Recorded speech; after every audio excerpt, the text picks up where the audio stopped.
Greetings all. Well, if you're watching this, you're probably curious to know if your blower motor resistor pack is bad, or if it's your blower motor itself. Or maybe you already know and you're trying to find the resistor pack. Well, for the 1982 and 1983 AC models, as a matter of fact, you'll find it in the same location on pretty much all of the other cars, 84 to 90. It is as follows. So for 82 and 83, this is the dashboard you have. Open up your glove box, and you'll have to drop it down completely, and how you do so is you just pinch one end at a time, slide it over to the left, and then this tab will move over. And doing so will allow it to drop freely. Once you do that, you're now able to access it. On the non-AC cars, you'll find it somewhere around this area. I don't think you even need to open up the dash on those models, but on the AC models, you have to go digging. And you'll find it right up here by the AC evaporator core. That's the core right there that you're looking at inside that hole. So this is the pack. You'll see it mounted in here, and as such, and I'll have this wire connector on it. So you pull that out together as a unit. This will be held in with only 2 screws, of course, and they're just little guys, plastic thread, but metal screws with 8mm heads. There's 2 of them. You can get at them with a 1/4-inch drive screwdriver with an 8mm on the end, or you can use a 1/4-inch drive ratchet, whichever you prefer, because it is a little tight up in there, but there's plenty enough room for your hand and the 1/4-inch drive screwdriver. Just make sure that you're getting it onto the screw nice and square, because you don't want to round these over. They don't have much head surface on them in the first place, and they're a little tapered to start with, so making them worse is definitely not something you want to do. But how do you know your blower motor resistor is bad? Well, when it goes bad, you'll have it can go bad in a few different ways.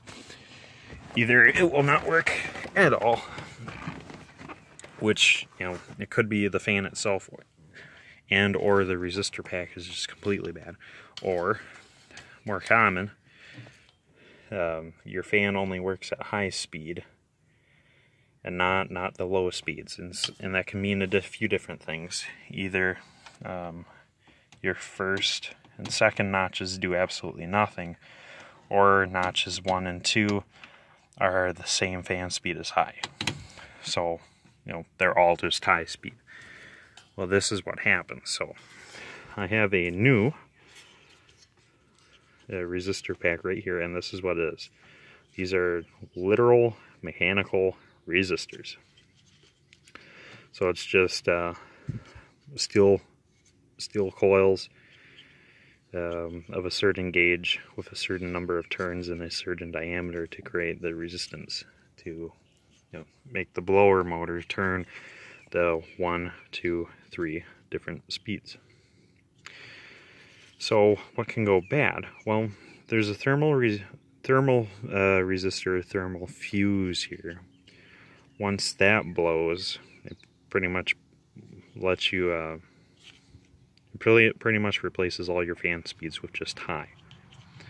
That's kind of how that works. So this is designed to like self-destruct. It will close the circuit at a certain temperature. So if it gets too hot in here for any reason, whether it's from current draw of the blower motor or the cavity itself is just too hot, that will blow and you'll have high only on all the speeds.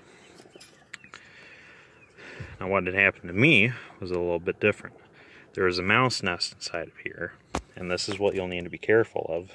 Mice love EXPs because there's no cabin filter or anything for the interior HVAC, so they sneak inside and then they'll steal insulation from the backside of your carpet and interior panels, because it's wool.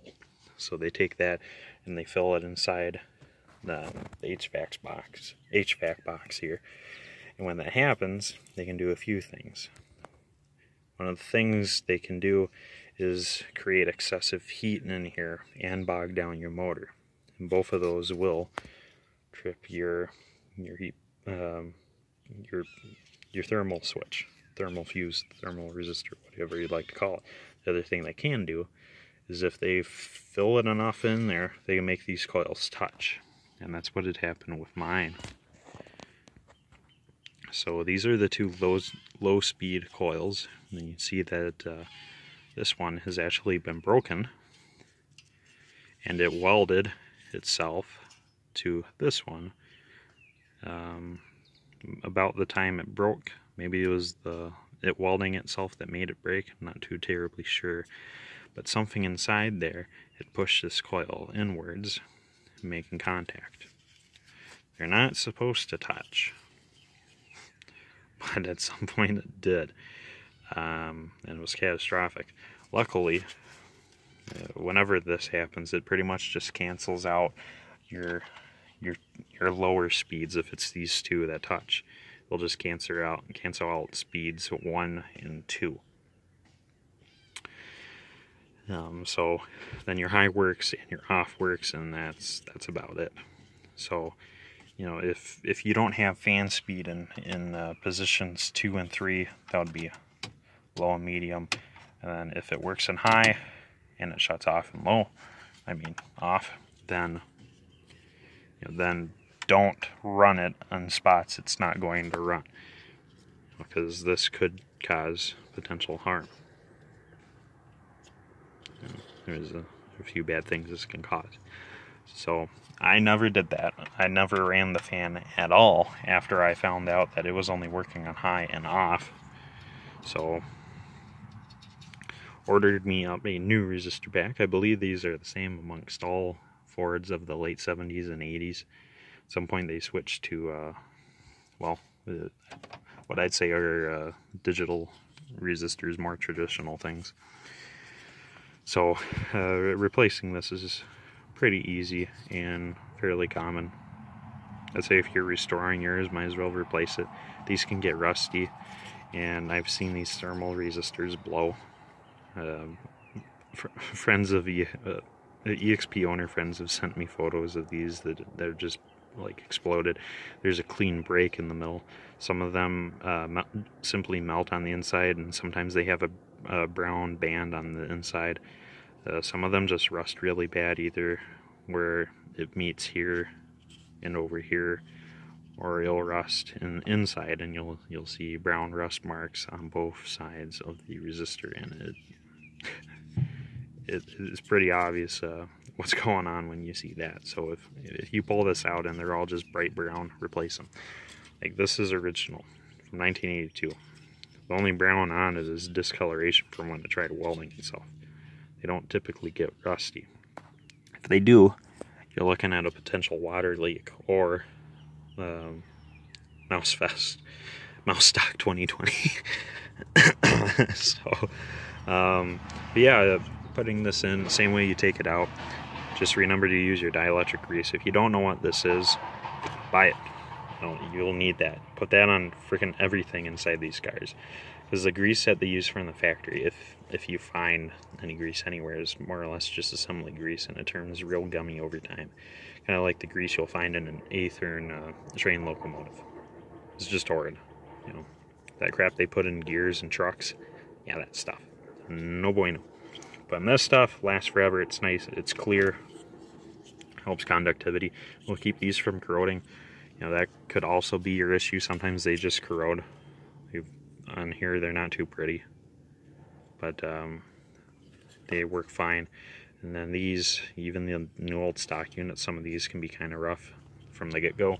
So clean off the spades if you can, and then apply a dielectric grease to the female coupler, and that's real easy to do. You just grab it and squeeze it on there like you're trying to ram toothpaste in there, and a little bit goes a long way.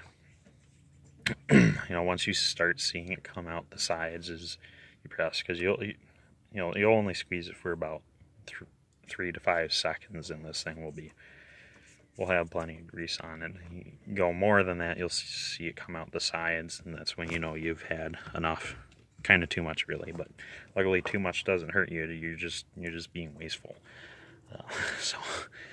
So I'll finish replacing this, and so we'll just see you guys next time. I will have a video on the non-AC cars, and then I'll compare that resistor pack with this, because I do have it laying on a bench.